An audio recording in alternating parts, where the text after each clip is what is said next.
Good morning, everyone. This is Helping Friendly Podcast. I'm RJ. I'm here with Jonathan. Hello, Good Jonathan. morning. Good morning, RJ. How are you? I'm doing just fine. You know what I mean? Yeah, good. Doing Good, just good. fine.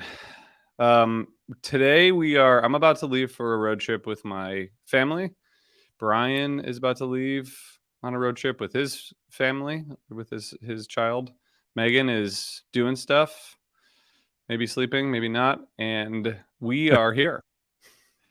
I'm here. I have the house to myself and I slept until 9 a.m.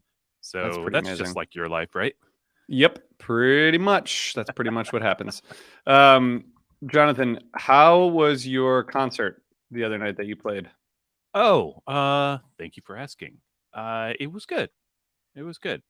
Um, gonna have to do more of them so that they'll be better. Uh, I think That that's how is, that goes, though. It's yeah, pretty normal. yeah. I mean, McGrupp on YouTube, y'all up early. Uh, That is the thing. yeah, you too, dude. That is the thing. We're Um, all up early. Jonathan, where can people find the music that you're making? Well, you could go to my Bandcamp at jmhart.bandcamp.com. You could also Google me and look for me on your favorite, what do you call them? Streaming services that do not rhyme with Codify. I'm on all of those, just not the one. And yeah, you can hear music there. Well, all right, that's fantastic. Thank you, Jonathan, and good luck Thank you. doing more shows. Okay, so I have a couple things I want to say. First of all, I need to look at my phone so that my notes sync with my computer, which sometimes that takes a minute. Um, Next Saturday, we're going to be doing a 10th anniversary party for HF Pod in New York City, and I don't know, Jonathan, if you even know this, but I'm going to tell you so that you are prepared because you're going to be there. That Uh-oh. Mike Greenhouse of Relics Magazine is going to interview us on stage about the last 10 years of this podcast. That's going to be part of. I interview people. They don't interview me. I know. Well, yeah, exactly. It's kind of Hmm. happening. So Weird. we're gonna be interviewed by Mike, who's an amazing writer and journalist. And then we have this band, and it's basically a little bit different than the band we had at the Ardmore Music Hall last December, where we did a '97 tribute. But it's Cal and Adrian and Chris and Karen Edwards, who was in the band this week in Ardmore, and it's going to be a lot of fun. So there's a link in the show notes for tickets. The other You thing, go ahead, Well, I'm going to interrupt because I please. do that. You sent me some video of Cal and his friends, the Kaukiho band, Kaukiho Trio plus one, whatever they called it. Last week, was it last week when they played at Ardmore with you? And they were shredding. They were like hot. That sounded really good. And Bunch I of look forward. original material, which is cool. Really, was it? Yeah. So I look forward to hearing what he and this group of friends will do for us next week. Going to be a lot of fun. Link is in the show notes for tickets. The other thing I want to say quickly before we get into it is that I'm going to be doing an episode of Crowd Control on Sirius XM on Thursday at 4 p.m. I just put it together yesterday. It's MSG What? themed. Yeah, they are doing a whole 10 days of crowd control garden parties. So it's all MSG themed. I had to go back and look at all 72 shows of MSG and try to choose an hour of music, which was hard, but that will air on Thursday at 4 p.m. And that day, Ari is going to join us to recap the Wednesday show for a little. That's what they call cross promotion. So Ah, cool. It's yeah, been a while since we've had Ari on the show, so that'll be cool. it has exactly. And I know he was there last night. Neil, hey Neil, good morning. Karen Edwards, some of the finest musicians Connecticut has to offer. He will be part of the band next weekend. Okay, Jonathan, Yes. was this an instant classic first night of MSG? I mean, I'll tell you what, it's no dud. I think this is a pretty solid show. I want to note that we got a message from Megan last night. You know, they had the HF Pod Osiris happy hour uh, before the show, and she said it was very well attended. A lot of people were there. So anybody listening to this that was there, thank you for coming out. Thank you That for sounded like it mentioning was that. a good time. That's a good call. And our friends at Bluebird Hardwater are the ones who sponsored that happy hour, and they're the ones sponsoring this music next weekend. So you can try some of that. And our friend Sam brought that to us. So thank you, Sam, and thank you to Sam, Bluebird. Sam's good people. Good people. Um, let's see. So sorry, yeah. So Yeah. last night they played a Fish concert, and I watched it right here, right in this room that some of you see, and don't look too closely. It's a mess. This is where I make things happen. And but the as I say, the Fish concert happened, and it was it's funny because I think that some people have mixed feelings towards Evening Song, and I know I'm jumping into specifics rather than talking about overview, but some people had online were like, oh, when they open with Evening Song, like I kind of like that song, and I like the way Trey thinks of it as a kind of a warning, kind of leader, kind of song, lead in. I don't know. Um, Yeah. and he was right to use it there. And everybody who was like, "Uh-oh," was wrong. Um, this show overall like rips, very high energy. I was surprised this morning when I pulled up my Live Fish app and it was like, "Oh, how long?" Only one of those jams went 20 minutes, but I mean, I could have told you which one it would have been if you said only one went 20 minutes. Which one was it? Okay, I know, but they many of them they felt like they would just felt like the band was in jam space, uh, in jam mode for a lot of the show, and I liked that. How about you, RJ? Did you like that? Yeah, yeah. I will say, and I just want to well, I guess first of all, Evening Song is one of my favorites of the new tunes. I love this trend which happened twice last night of a lead-in song before a huge jam, and I love Yeah, both of the choices this from last night. Evening Song, Into a Wave of Hope, Cities, Old Home Place, Into Free, Brian and Roberts, Stash My Soul. The Evening Song, I mean, it's a great song, and I think came out of the writing that Tom and Scott Herman and Trey did at the beginning of the pandemic, and good song. So, yeah. Jonathan, what happened in this Wave of Hope? Because it's a pretty serious, monstrous jam. But how was it when you were watching it last night, and then upon revisiting, what'd you think? Um, holy crap! I so energy is super high through this thing. They just they rocked the shit out of it. Frankly, I was kind of stunned by it. Great major key kind of peak pretty late in the thing. I haven't done much review this morning, like going back and re-listening, so I don't have those kinds of detailed notes that Brian would have, where he says at 16:04 their tray starts trilling, and no, I don't have any of that. But um, but it's great. It's like it's a really like yet another really big wave of hope. Should I run this whole set list for everybody real quick, just so that we've done that? And Well, I just did it quickly, you did it? but I did it so quickly that you missed it because it was Did so I? it was so Did you quick. really? Yeah, I did. Because I might have been drinking my coffee. I think you were. Really? It was I very don't. fast. Wave of hope. Guys, in the Is that what it's called? comments, tell Good us. God! Tell us if I did it or Did he not. do it?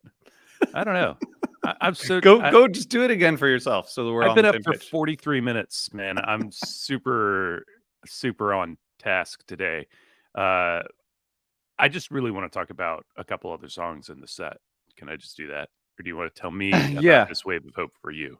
Well, I think it's just like I didn't hear anything, super new throughout this show, but I feel like a lot of this stuff was just like very it just was like driving forward and had a lot of upbeat well, especially this and the cities just so like everything just felt so comfortable like that they just were like pretty seamlessly pushing into these spaces. I didn't hear a lot of like new improv or new themes or anything like that, but I just heard like really kind of like relentless jamming. That's where I put it. Yeah, I mean, I think that's the ground. I mean, did they break new ground? I don't know. Maybe just like really high bar for energy throughout this thing. The cities was absolute smoke show and the way they landed. Some people complain about the finishing songs. If they're going to do it like they did in the cities, no one would complain. That was hot as shit. Like they had to deploy the nets to keep them from going off the carrier with that thing. They came in so fast. It was Did it's like you it's my did you Top see if Gun reference he of the day.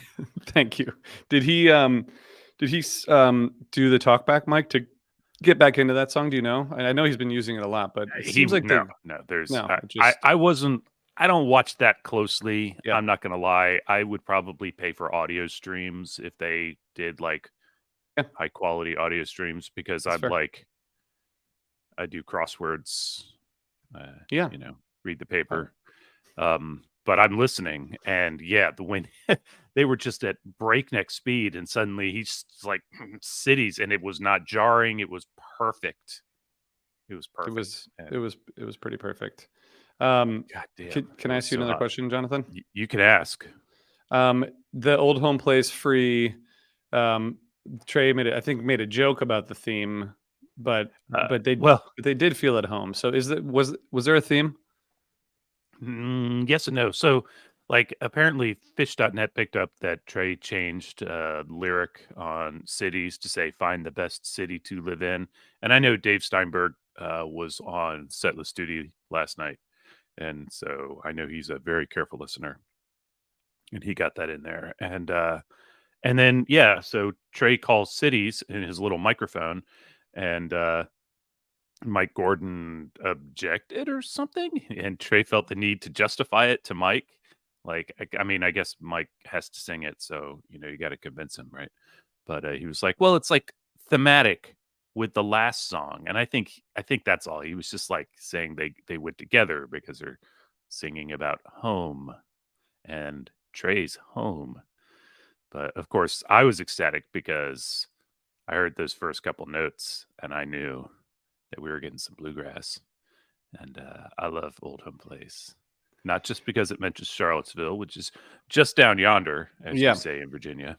yeah. Um, we we don't really say that No, we probably. don't. You don't, Um, but you do now.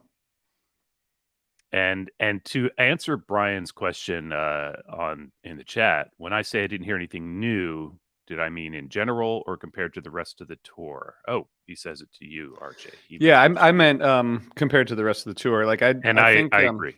yeah, it was like really. I don't know. Sometimes when I listen to these shows, I guess here's the best way I could explain it, which is not going to be sufficient for anyone.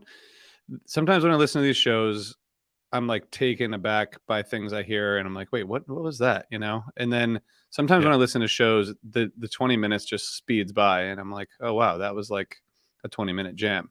And I think in the latter case, that's when like it just sounds like Fish Improv as opposed to like the Carini from Man Night 2. I mean, I was there, so it was different because I was in person. But even listening back, there were some points of that where I was like, "What the fuck is going on here?"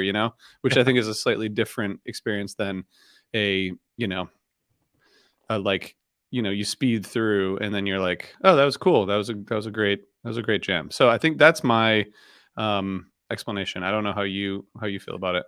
I mean, I feel similarly. I think that when they're doing something that they haven't done in a long time or haven't done on the tour, we're right still in the tour, so I've been listening to every show pretty much when as it happened. Um and and yeah, and they're not I don't want to I can't knock what they're doing. Everything they're doing right now and like last night was fantastic.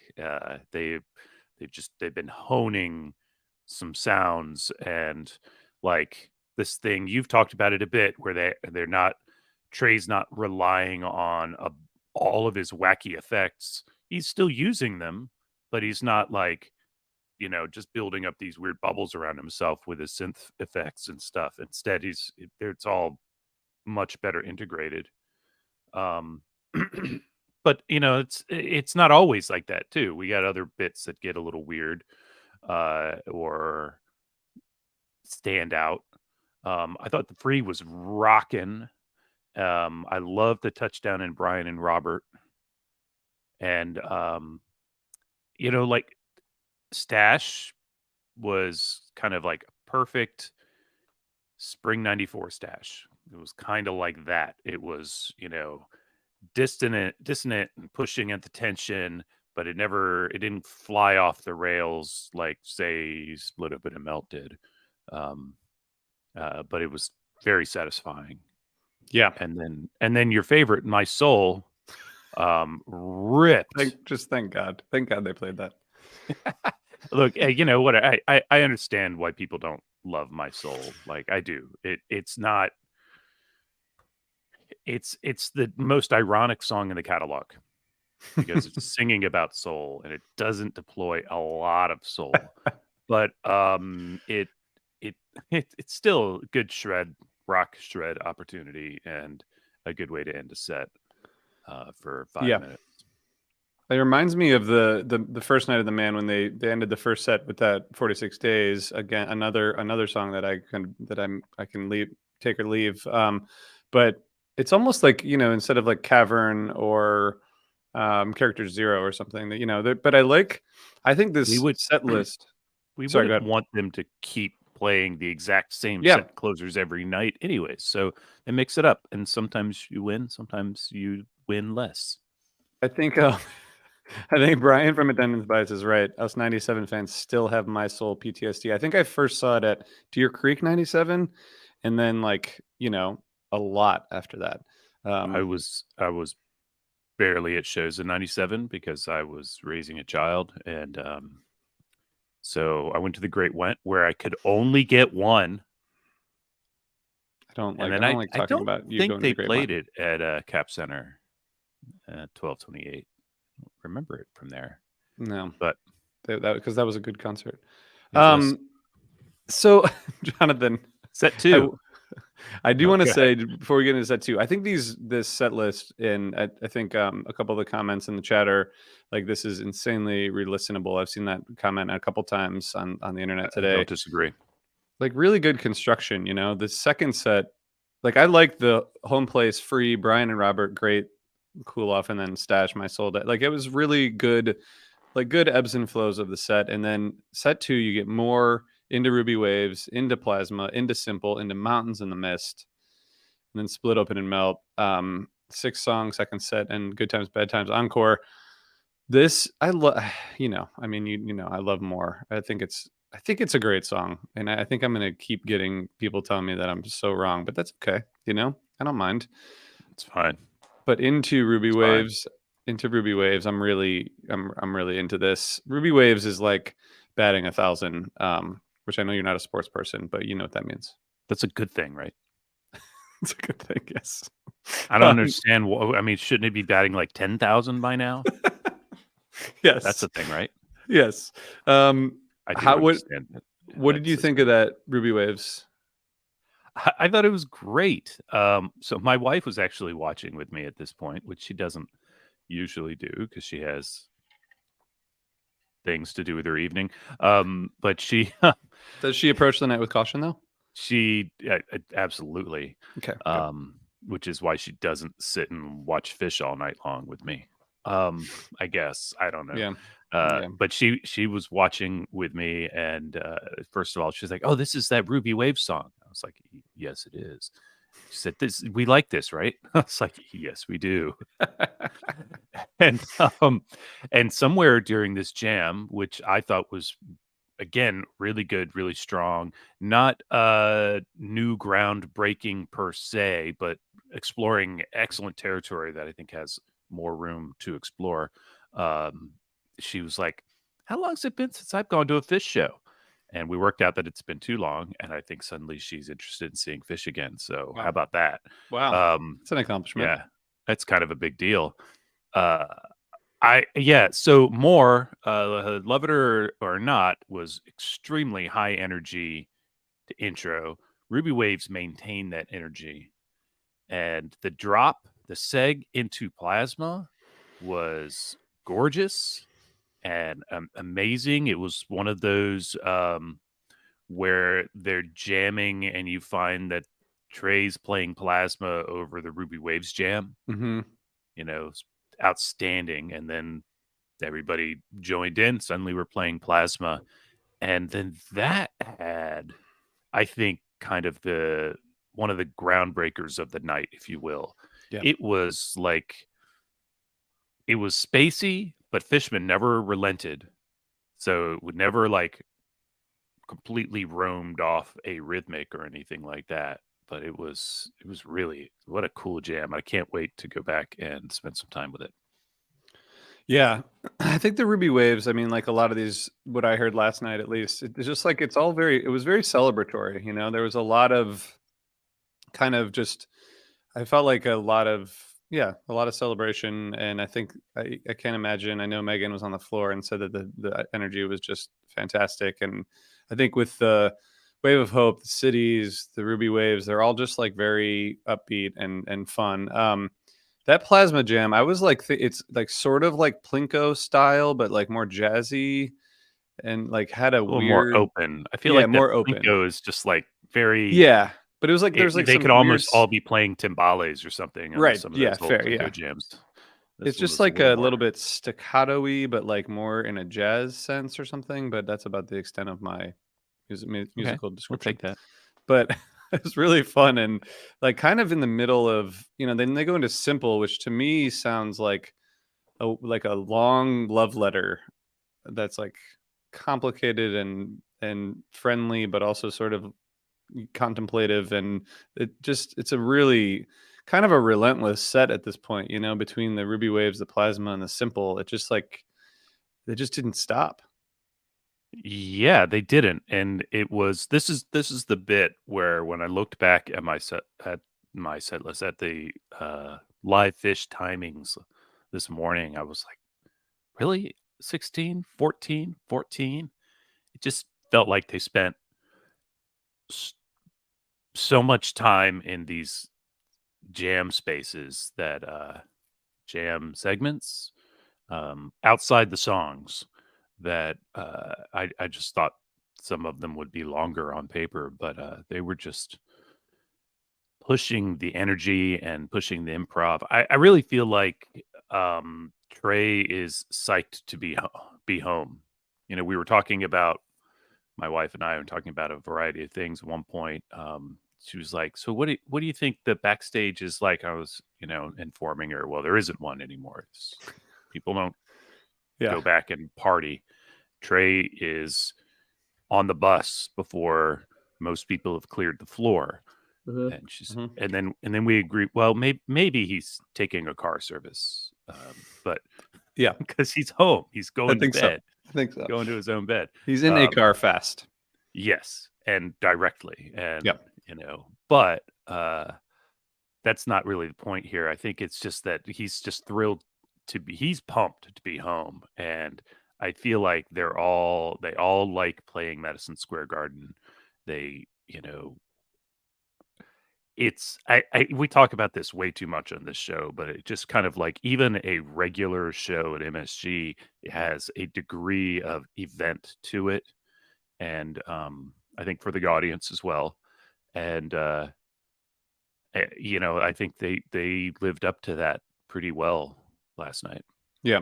Yeah, that's a good way to put it. I do think if anyone who's in the chat, just tell us what you think of last night. Give us some details, what you thought. Mountains in the Mist, just a perfect landing. Great. Perfect. What a great song. And then that I know, you know, we're all fans of really weird fish, but that Split Up in a Melt was truly demented and out there. That's my shit. Really pretty I like that they're like you were talking about and we've talked about a bunch, you know, Trey's kind of a little bit like easing off the effects and like it feels like a song like this, you know, they're just everyone is like let me press like all the buttons that I have and but in a way that works. Yeah, it absolutely works. But again, it's like if you don't go to the weird, deeply weird, synthesize and other effects kind of spaces in every song, then when they do it in Split Open and Melt, it's that much more powerful. Yeah. Um, time and place, right? Yeah. And this is the place. Yep. this was the time. And that melt just absolutely ripped. Still 1541, and that includes clapping at the end, right? So Hmm. it's still like not super long, but it didn't have to be. It got weird, good and weird. And thank you, Fish, for good and weird. Thanks for good and weird. I mean, you can't. I do think they're at this point in their career, like with fans like us who've been seeing them for a long time. There's kind of like nothing better than a really, really weird thing like this to happen at the end of the show. Which I is, mean, you know, it's like, just kind okay, of we've been doing well, it's what we were talking about, right? They've doing all these jams that have not exactly the same energy, but definitely high energy levels. We had Plasma got a little spacey, and Simple had a little more uniqueness to the jam, but it's just been a lot of like energy, and now it's like that shit, you know, snakes out of the tin can kind of energy coming at you here in Split Open and Melt. It's yeah. just it's different, and it's amazing, and it's very disorienting. Probably just as some people are probably like, all right, just about got my shit straight. We're gonna be able to walk out in the streets of Manhattan. Suddenly they just knock them about the head with this, and good luck. Yeah. Yeah. And I saw a bunch of people. I ran into the guys, the Stub Me Down guys, many times actually at the Man, but I saw a picture. They posted like a post show at one of those bars in Midtown, just having a beer. And that's like that's part of the whole vibe. I love going to a place near there and seeing a bunch of people after the show. It's just like a really a bunch of the comments here, like it's a home vibe.